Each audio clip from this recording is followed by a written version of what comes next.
Pandesal! Pandesal po! Hoy, mukhang saya-saya mo ngayong umaga, kuya.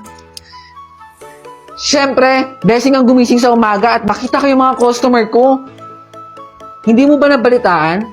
Tumataas na naman daw yung kaso ng COVID ngayon. Nabalitaan ko nga din yan eh.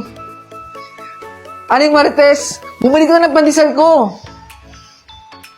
Teka nga, bakit parang ang sigla-sigla mo at hindi ka nagtakot sa COVID? Oo nga, ano bang meron? Tinatanong pa ba yan? Hindi ba halata? Bakunado na ako. Fully vaccinated na ako. Alam mo ba, kapag bakunado na kayo, may matatanggap kayong vaccination passport. Nakalagay dito kung anong bakuna ituturok sa'yo at dapat 2 dose ang matatanggap natin. Wow! Patingin nga! Bakit ka nagpapakuna? Hindi ka ba natatakot? Bakit naman ako matatakot? Wala akong dapat ipangamba. Napakalaki ng maitutulong nito. Tsaka yung benepisyo nito. Kung ikaw ay bakunado, maliit ang tsansa mo na ikaw ay mahawaan. Ganun din pala eh. Mahawaan ka pa din. Alam mo ba, na kapag ikaw ay bakunado, hindi ibig sabihin na hindi ka na mahahawaan. Pero, tutulungan ka niyang palakasin ang resistensya mo. At hindi ganun kalala yung magiging epekto sa'yo ng virus. Mukhang okay nga to ah. Nako, magpapabakuna na nga rin ako. Hihikayati ko na rin yung pamilya at saka yung mga kaibigan ko dun. Salamat sa information ah. Uy, salamat dito sa pandesal ah. Magpaparegister na din ako. Nako, tama ang mga desisyon ninyo. Magparegister na kayo sa vaultrace.appcase.net.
Siyang panalangin ko.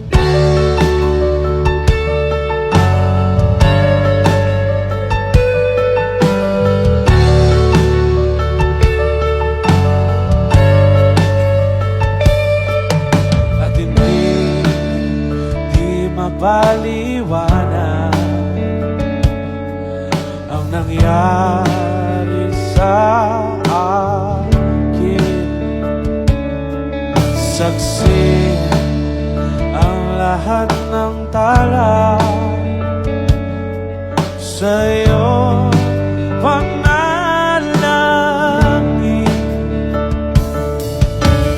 Paano nasagot lahat ng bagay?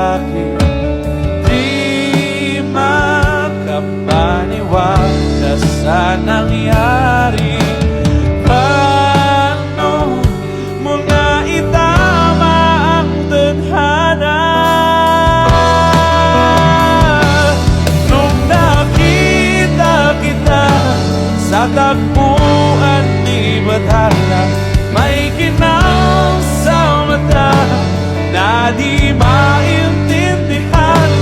Tumingin kung saan sinubukan kong lumisan at tumigil ang mundo.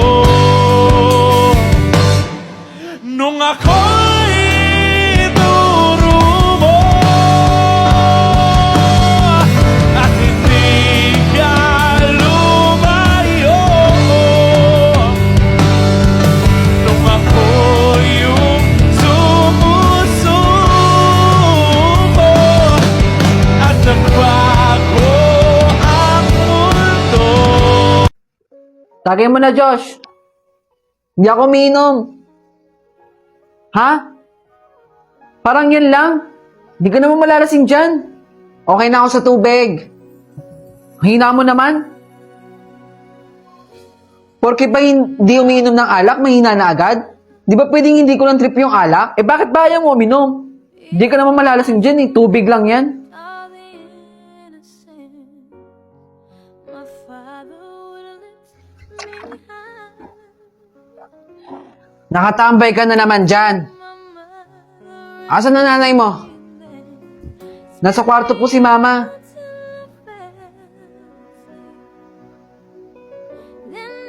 Doon ka nga!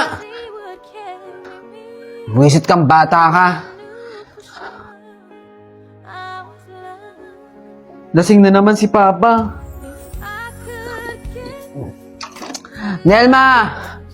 Asan ka? Ipagluto mo ako ng nilagang baka. Ha? Hating gabi na. Sarado na ang palengke. Basta!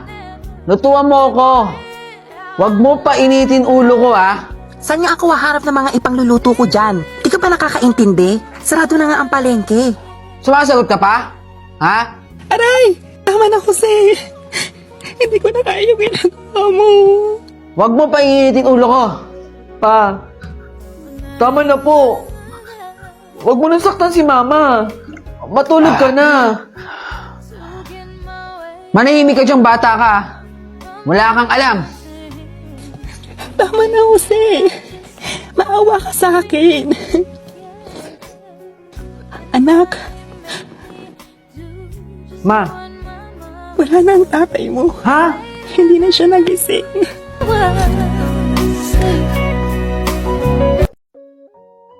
Tita, magpapaalam po sana ako. Saan ka na naman pupunta? Tatapusin lang po namin yung project po ng kaklase ko po. Tumigil ka. Pumirimi ka dito sa bahay.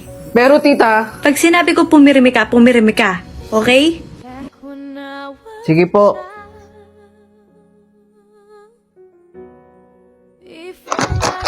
Dito, halika nga dito. Bakit po tita? Hindi mo ba pinatay yung gripo? Bambahan na dito. Pinatay ko po yung gripo pagkatapos ko po laban yung damit po ninyo. Opo, pinatay ko po yung gripo. Halika nga dito.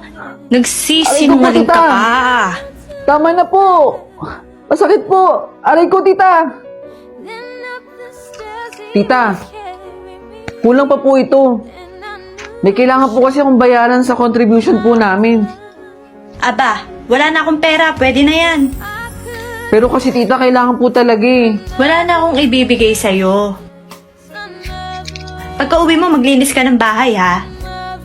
Sige po. Nakita niyo ba yung kwintas ko